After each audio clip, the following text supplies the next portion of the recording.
Hello guys, so just talking a bit about grip and how we look after our hands today. Okay, so one of the worst things I've ever felt probably from using a kettlebell, especially when I began, was how easily these ripped up, and actually right now I've got some leftover bad ones from a recent certification. However, I really noticed there were a lot of people at level 1 who always rip up their hands. It's very common, usually down to several different things. But today, I thought we'd talk about a few different things that we can help you with. Now, the first thing we're going to talk about is grip, which can be very different for different lifts and different things you want to do. We're going to use this little guy as an example. What we're going to do, I'm just going to show you some different stuff. Now, with the swing, you might find that you'll hold it like this as it comes up into the air, and you can use a bit more of that hook grip to come through. It wasn't traditional just gripping something like that, because that's where that force is going to hold. You're not going to be able to hold it anywhere else, because that's where the force projects outwards at the top of the swing. Okay. With your press, usually slightly different. It goes across your hand, so you've got different placing here. If you try to be pressing from the same grip, it's constantly the weight's going to move because it's offset, and we're trying to always align it so the weight helps sit straight through the ulna, through the forearm, to keep things nice and strong. Trigger snatch, for example, a lot of people start off before they, I should say clean as well. Some people start with more of a full script to begin with. It helps with that first pull, and you get nice and high because it sits quite deep down in the hand. And yes, when we come to the snatch, very different movement, because you've got multiple things going on. As you bring it up, you need a loose grip, the kettlebell will fly up, and then it will flip back down. So if you over grip, you're going to rip things up really badly. If you're going to rip too tight, it's the same thing. It's just practice, practice, practice. And one of the few ways you can fix that is using a bit of chalk, simple one. Liquid or powder, not really a problem, it's more of a preference. This will just help take some of that friction away. That's essentially what this is, reducing friction burns. So that's grip and different movements. Next thing we're going to look at are wrist guards and gloves, any of those kind of helpful things, or straps, things that whatever you use for lifting. Now you can use gloves to weight lift. I'd say traditional barbell, dumbbell kind of lifting, you should get away with gloves if you really don't want to get calluses, but they're natural things and they're going to build up and they're actually there to help protect you. It's just that excessiveness we don't want. However, the issue with gloves is that it reduces the feedback in the hand, and it can subtly change the movement if we're adding a thicker layer. So this is why you may want to remove it, or just use them temporarily if you've got an injury underneath. However, I would say avoid them if you can. The next thing to look at is something like the wrist guard. There's a few different ones out in the market. The kettle guard is quite a good one that I've heard of. You can try that. And that will just go around your wrist. It has a plating inside, so if you're used to trying to use kettlebells and it lands and you get that bruising around your wrist, that can really help prevent it. However, same point, if you're working on your techniques, such as cleans, etc., and you keep getting hit, but you're practicing, over time that should go down. So try not to become dependent on them, but moderate their use, and this will help to really build up your technique and the way it sits on the wrist. It will slowly reduce pain over time. But when you begin, or if you have a current injury, that can be helpful to bring yourself up. But becoming dependent on all the extra straps and lotions and potions, this stuff is actually going to make it a little more difficult in the long term. Keep practicing technique. Technique is king. Next up, hand care. You've got to love your hands a bit, and that's why I use a range of these things. So regularly, take your hands down to this bar, your bathroom. Give them a good soak, always works well with bath time. Go for a pumice stone or a similar tool that you can buy, or you can use a razor as well. Some people might think that's a bit strange, but yes, you can just razor them down. Give them a good soak till they turn white. Use the pumice stone, or use a razor. You can use this, it's very effective, to get down the layers that built up the callus. This is a perfect way to get all that fresher skin underneath coming through and get off that sort of tight old stuff.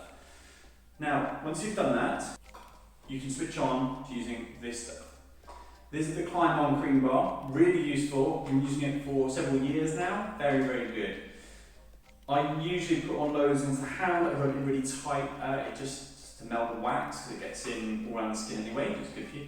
And then wherever you've got the open cracks in your hand, open calluses, pack in some extra stuff to make it really tight in there, and then just leave it. And I would advise trying to do it in the evening or when you're not going to be doing much afterwards, because it's still a wax, and unless you wipe your fingertips clean, you're going to end up putting bits of wax on everything, and you'll feel it touching stuff. So it might be quite useful to do it when you don't need them for a bit, and then let that soak in. It'd be a really good way. The last thing you want to be doing is taping. Really good for competitions, last minute things. If it's starting to feel a bit sore, you feel that blister coming on, you can see it, and you just need to give it a bit of protection from friction. That makes sense, it's like a short-term solution, but don't rely on that as a long-term solution to getting this all fixed. Otherwise, yeah, you're going to end up getting through a lot of this stuff. Now I'm going to show you how to use this in one full motion, doing it one-handed, so you have to use your teeth a bit, but I'll show you how to do a simple basic tape on the prime areas in the hand where you're going to get that callus.